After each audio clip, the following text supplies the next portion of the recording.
dive into something super cool. How to take care of our five sense organs.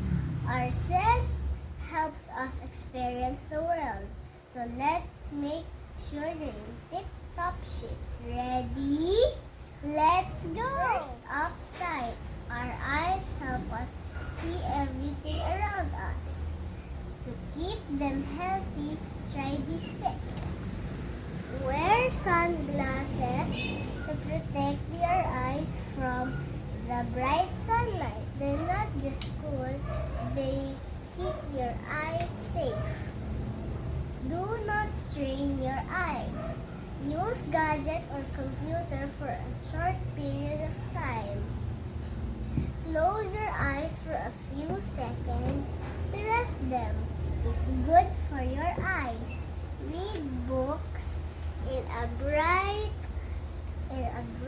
room. Next up, hearing. Our ears let us hear the amazing sounds around us.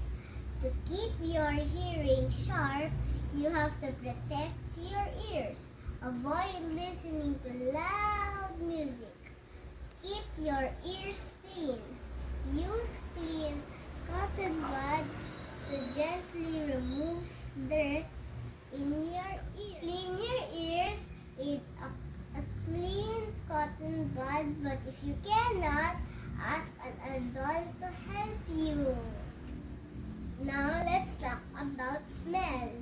Our nose helps us enjoy all kinds of scents. Here's how to take care of them. Clean your nose with a clean cloth.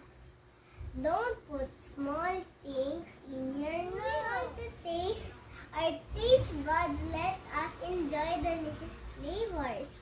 To keep your taste buds happy, you always have to eat healthy food. Vegetables and fruit makes us healthy and strong.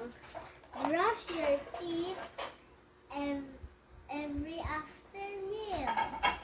And don't forget to brush your teeth. But not the least is touch. To take care of your skin, use sunscreen each time you go out on a sunny day.